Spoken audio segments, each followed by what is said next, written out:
El Camino is the spine that runs from San Francisco all the way down to San Jose, and it's in need of some sprucing up. A joint venture deep in the heart of Silicon Valley, we looked around us and we thought, we need places that are fabulous examples of urban planning and design.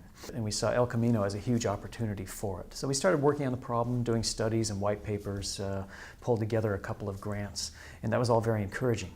Then we learned that our wonderful friends up in the north in San Mateo County had been thinking about the same thing. Back in, I think it was 2005, where we had a summit, and the late Congressman Tom Lantos was there, and Representative Anna Eshoo was there, many other leaders.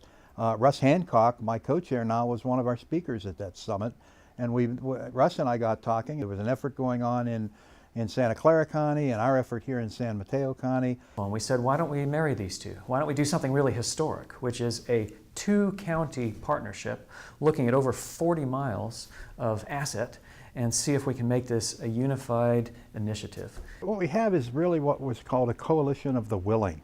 And we have a task force that now is about 46 members strong, and it's unlike any other coalition I'm aware of because it has both public and private.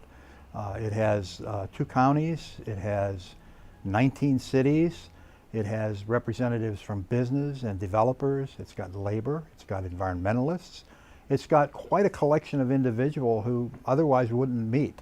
So that when we started thinking, and it was green light thinking, what should the El Camino Real be, and what are the principles that should guide that regarding traffic, regarding the types of development, regarding setbacks, regarding you name it, and we addressed it, and we had very, very robust discussions over an extended period of time, and they were unanimously adopted and then subsequently adopted and approved by a number of the cities and other institutions that are involved. I'm the city representative to the Grand Boulevard initiative.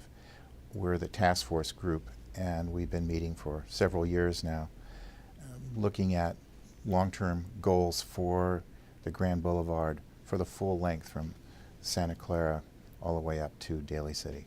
One of the things that's become clearer is that the El Camino Real, in order for it to be a Grand Boulevard, cannot concentrate only on retail to make it work.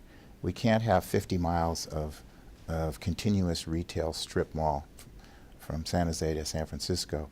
It really needs to be developed in a much more coordinated way that creates opportunities for pedestrians, wider sidewalks, and parking in the back of buildings rather than on the El Camino Real, so that it does create a street wall, more landscaping, more accommodations for pedestrians and bicycles.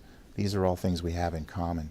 And what we also want to do is help each city have its own identity as you go up the El Camino Real, so that you don't have to be a resident to know where Belmont stops and San Mateo begins.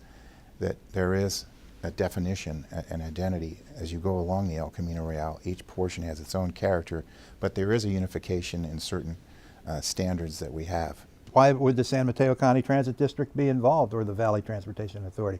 Transportation has always shaped development from the earliest, from rivers and railroads and highways and whatnot. And transportation is the link. I refer to it as mobility, the fifth freedom. And I think that using both Caltrain and the El Camino Real and the fact that they are there, improving the transportation and improving the development so that they complement one another, can make transportation better, and the transportation can make the land use better. I think one of the most important things is what the other members of the task force have brought to the table.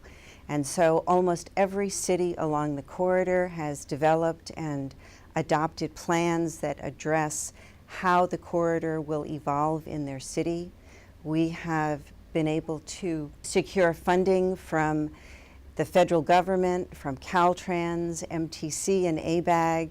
We're moving along with cities, and we're working with them so that they can design and build what are called complete streets. So turning it from a car-centric corridor into one that really accommodates all modes, people walking, biking, using transit. Also, we're doing economic development case studies in 4 cities, And we're looking at what the infrastructure needs are throughout the corridor to support the levels of development that are being talked about with the SCS strategy. One of the things that's really wonderful about the Grand Boulevard vision is that through the creation of the guiding principles, it sets a framework for proceeding with development, but it really leaves the choices about what that looks like to the individual jurisdictions.